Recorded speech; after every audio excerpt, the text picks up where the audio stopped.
Monsters have been the face of our irrational fears and captured our imaginations since the beginning of civilization.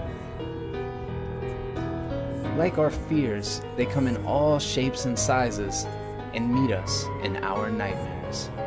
They can be physical manifestations of evil, serve as metaphors that reflect our current anxieties, or they can be cautionary tales about the consequences of man's meddling with the natural order. Movies have been the perfect medium to explore the darker corners of our minds and help create the iconic representations that we will forever associate with these movie monsters. This week, we're going to discuss a movie monster that's out of this world. We're going to talk about aliens.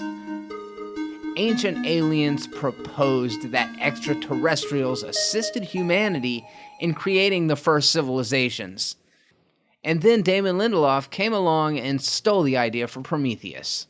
I actually think some of the UFOs and crop circle and other ancient alien stuff is pretty heady, man. Then again, I'm totally lit. Anyways, the dawn of technology and space exploration made the possibility of alien life seem all the more plausible, and aliens became the new boogeyman for the modern age. On this video, we're traveling through time and space to explore the evolution of aliens in film. But before we blast off, let me just say, it would be really hard to focus on strictly horror movies because aliens themselves are inherently a science fiction trope. The genre is massive, so I'm undoubtedly going to miss a ton of the heavy hitters, but watch the whole entire video before you decide to abduct and probe me, please. If you feel strongly about something that I missed, just let me know.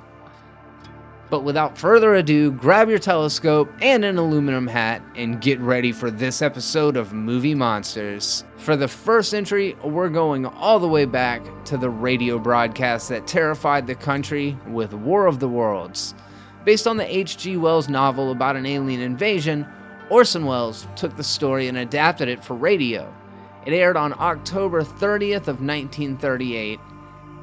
Wells and the cast at CBS set up an entirely normal programming block just to interrupt it with a fake broadcast updating the public on a situation unfolding after the arrival of hostile visitors.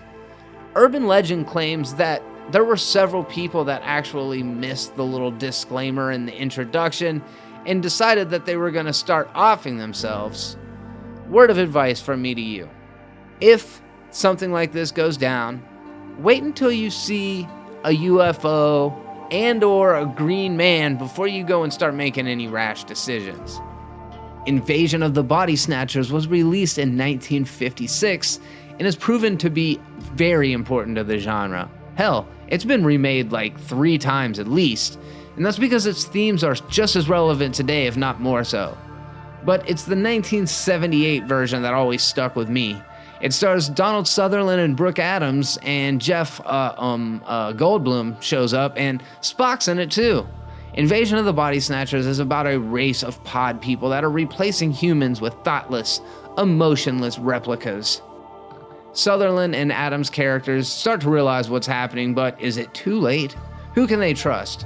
Certainly not that fucking thing. And the shot at the end is really scary. John Carpenter's The Thing, one of the most noteworthy sci-fi horror movies on the list. Actually, one of the most noteworthy horror sci-fi films of all time. While it is adapted from the same source material as The Thing from Another World and follows a similar story, it feels totally different from the very beginning. It stars Kurt Russell as MacReady, and a recon team is sent into a research facility in Antarctica to find out what happened to a team of Norwegian researchers.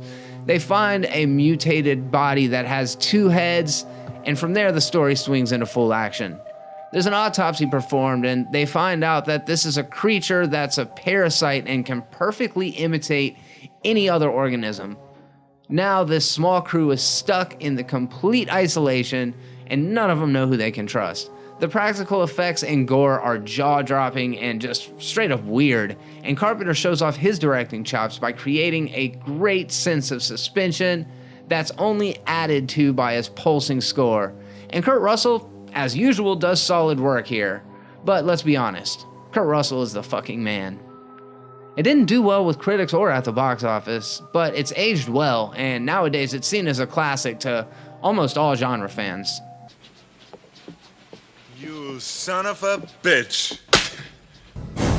Predator is the most macho, testosterone-fueled shit I've ever seen. And that is why it rocks. Starring Arnold Schwarzenegger and Carl Weathers, it's a movie about a squad of bodybuilding mercenaries out in the jungle, and they end up in a fight for survival against one ugly motherfucker. chameleon-like alien warrior that's hunting them for sport. See what I'm saying? Badass. The movie looks great, it sounds great, and all of the characters have their own identifiable traits, making them memorable, even if still a little two-dimensional. Predator strikes the right tone for an 80s action B-movie complete with all of the classic one-liners and lots of big guns, and big explosions. The Predator, created by Stan Winston, really did become an instant icon and a mainstay in pop culture. There was a sequel with Danny Glover that came out a few years later. I wouldn't say it was a game changer by any means, but there was one really sweet scene in a meat locker. Don't ask me what's creating those sparks though. What The Predator 2 did give audiences was probably our first actual Easter egg. It's the inclusion of an object that would whet the appetites of legions of sci-fi fans for years to come. The skull of a xenomorph is displayed as a trophy on the Predator spacecraft. Man, wouldn't it be fucking amazing to see an Alien vs. Predator movie? 1988's They Live is another Carpenter Alien movie on this list. This one is a blatant political statement wrapped in an alien invasion movie starring Rowdy Roddy Piper, the wrestler.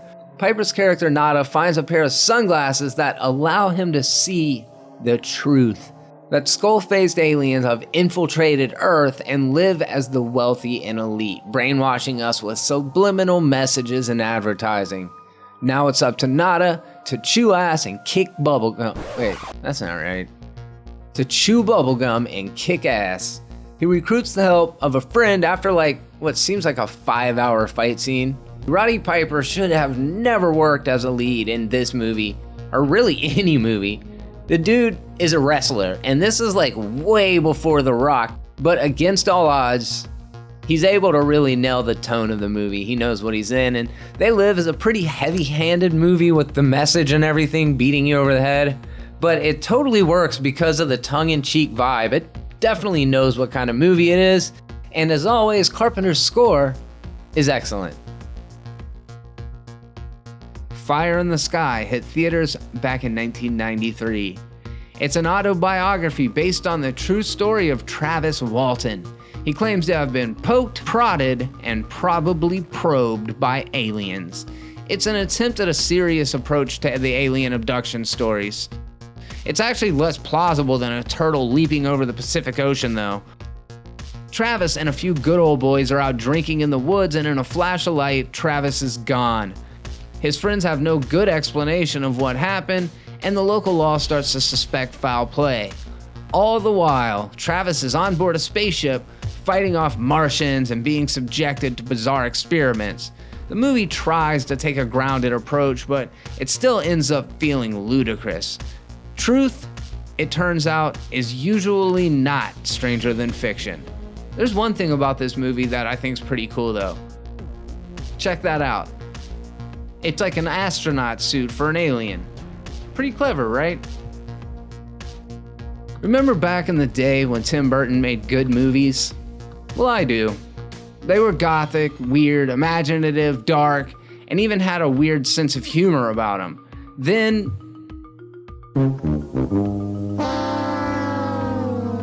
1996's Mars Attacks may not have been Burton's strongest, but it certainly has all of his trademark style. Instead of going the traditional gothic horror route, he went full-on 1960s B-movie sci-fi, and it is glorious. In it, Jack Nicholson plays the president who's having to confront the reality of being visited by a potentially hostile alien race of invaders from Mars. The movie borrows heavily from several of the classics, and the part where the US is trying to communicate in vain with these Martians is incredible. As you can tell, most of the movies on this list are more sci-fi than horror, as I'd mentioned, but whatever.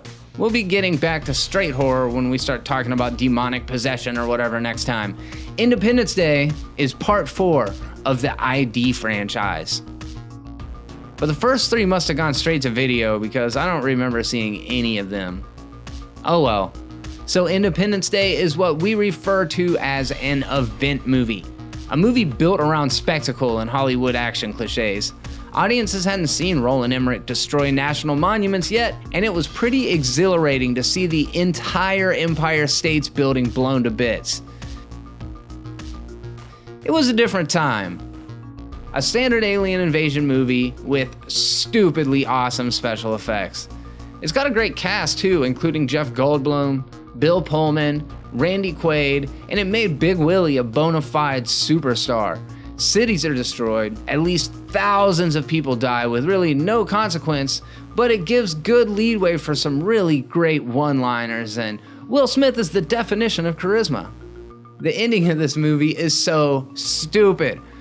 Apparently Apple is compatible with the alien mothership's mainframe. Another reason we all wish we'd have bought stock in Apple. I fucking love 1997 Starship Troopers. In the future, America has now moved our imperialistic tendencies into outer space when we encounter a race of terrifying insectoid aliens called arachnids. It's a political satire directed by the hit and miss but always subversive Paul Verhoeven. At the time of its release, the movie may have been a little smarter than your average moviegoer. It's no rah-rah pro-military action movie like Independence Day was. In fact, it has the exact opposite message of the book that it's based on, which is perfect for a bleeding heart liberal like myself. Combining the premise of The Blob and The Thing, 2006's Slither will make you puke or laugh, hopefully simultaneously. It stars Michael Rooker, Elizabeth Banks, Nathan Fillion, and it's directed by James Gunn of Guardians of the Galaxy, which may surprise those of you who haven't seen Tromeo and Juliet. Dude's got a twisted sense of humor. A meteor crashes. Grant and his mistress Brenda go to check it out. A parasite pops out and latches onto Grant, infecting him with something nasty. He starts craving raw meat and pets start disappearing from the neighborhood. He's slowly transforming into a hentai monster thing. Don't know what hentai is? Well, go ahead and Google it, but make sure that you have some bleach for your eyeballs. The sheriff gathers a search party to go find him, and instead they find Brenda in a barn looking like Violet from Willy Wonka. She's covered in her own shit and piss and surrounded by animal carcasses, and then she straight up burst. Slugs start pouring out of her body, seriously. It is so fucking gross. These slugs descend on the town and turn the townspeople into zombies. Now, Party has got to save the day. Got time for one more? Too bad. Attack the Block takes place in the most dangerous part of London. It opens up with this gang of young kids trying to mug a woman who happens to be walking through this bad part of town at the wrong time of night. Just as this is going down, a meteor crashes right there next to them, and when they go to investigate, one of them is attacked by this weird little hairless alien thing. What is that, cuz? That's an alien, bruv, believe it. And I landed in the wrong place, though. You get the wrong place. And then, lo and behold, hundreds of these meteors start falling out of the sky. These kind of gangster kids end up going to war to protect their block against gorilla-sized, furry monster aliens with glowing green teeth. And it is just one of the most fun action sci-fi movies with kids that I've ever seen.